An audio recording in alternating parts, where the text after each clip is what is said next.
For there'll be ta-ta-two at 20 to 2, rat-ta-ta-ta-ta-ta-ta-ta-two. And the dragon will come when he hears the drum at a minute or two to 2 today, at a minute or 2 to 2. And the dragon will come. And the dragon will come when he hears the drum at a minute or 2 to 2 today, at a minute or 2 to 2. Yes, exaggerated. Exaggerated. Get those lips moving. Get the tongue working. Those are muscles. Do we think about them when we're performing? Hell no. Not if we prepare. Not if we've done a lot of this stuff. Then we don't have to worry about any of this. It's like learning lines. Do you think about learning the lines when you're performing? God, you better not. But you better prepare it.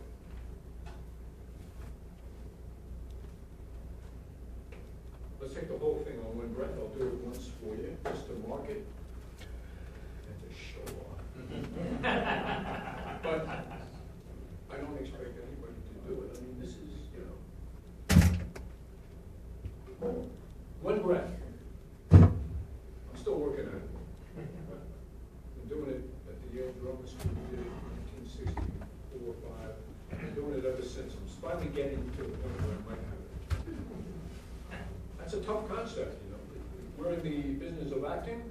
Most of those people, just take 10 weeks. Where's the agent? Where's the agent? What's happening here? 3 years, what happened? Give me the agent. Here we go.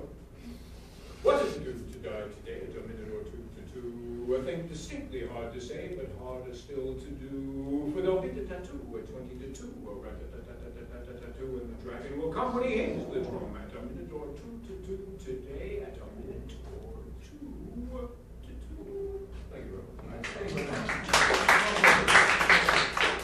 Sometimes, what it means is you have to obviously have enough gas.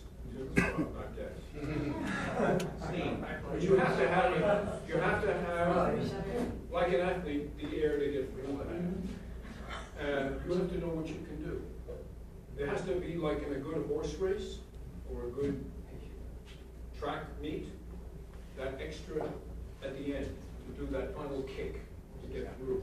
That's physical prowess to get through and be able to take a line and really color a phrase, and then with the same breath be able to come and end it quietly if you need to. And when you end it quietly, be heard in the balcony. How can you be heard in the balcony when you're that quiet? If your diaphragm is working and you end the words, they're going to get it. No one has to do this to be heard in the balcony. You just have to, you can talk like this and be heard in the balcony if there's a diaphragm and if you're ending those words. You work on it every day. Or something like, certainly not what I do, you have to do every day, but you got to do your own thing. You have to do the Budo technique or the Ritchie technique. You don't copy anybody, you steal from the best. Once you do something, you make it your own. You never do Meisner, you never do Simon, you do you. But you steal from all of them. Tough concept, man. People aren't going to buy that. They want the answer. How do you do it? Okay. We're in New York, so we also have to be musical theater performers. I'm doing my first musical right now, performing in the Fantastics. Haven't done one since college. At the Luna up there in Dutchess County, and I'm having a great time. But the reality is, if I did more musicals, as a, I love directing them also, but if I did more of them, I probably would work 80% more than I do, if I wanted to do it. And a lot of agents have said, why don't you do it? And I go, yeah, that's the reality. Not in New York only, but around the country. So, we're going to do a musical audition right now. So you're going to get your dance step going because this is movement. We're doing a movement section. So get whatever dance step you have. Excuse my limping, but I want to see that dance step. And I don't want to see just those feet and legs moving. I want to see that whole body moving. And Sheridan didn't just use his feet. He didn't just use his arms. He used his whole body when he expressed himself. Okay? So when somebody says at an audition, can you dance? You say, can I? You can. You can dance. All right? I'm going to ask you to do that across the stage in a minute. I'm also going to ask you to sing this famous Broadway hit song while you're dancing this number. All right? And I'll give you the lyrics right now. What did you do to die today? A thing distinctly hard to say, but harder still to do. I'm going to ask you to do that production number. You're going to dance across the stage. You're going to boogie 2 or 3 other chorus boys and girls. Rather than looking at you and thinking about your own steps only, you're going to be interacting with at least 2 or 3 other kids. You go across the stage. On 3, you're off. Or 1, a 2. You're off. What to do to die today in a minute or two to do? A thing distinctly hard to say, but harder still to do. Once again. What to do to die today in a minute or two to do? A thing distinctly hard to say, but harder still to do. What to do to die today in a minute or two to do? A thing distinctly hard to say, but harder still to do. Bravo, bravo. You're all hired for 8 minutes. Yeah. By the way, all these musicals, for the most part, the difference now between now and, say, 30 years ago, a lot of the people that are in musicals are actors first, who then learned how to sing. Rather than in the old days, you had real musical theater singers. There was a chorus of singers. There was a dance chorus. Yeah. And C.J. Notes, she was on Broadway in a couple of them. But it's changed now. It's also all might. Why? It's like a vicious cycle.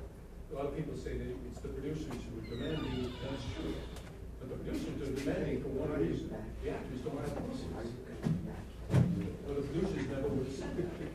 Thank you. So now the actors feel, well, we don't need voice. But not everything is like a lot of talent. You play in some theaters, it's not light.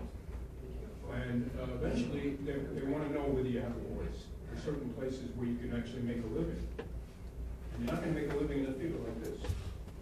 In New York, there are very few places you can make a living in a straight play. Very few. You're going to make a living at the Paper Mill Playhouse, the Government Theater. You're going to make a living at places like that. Not 300-seat theaters, or even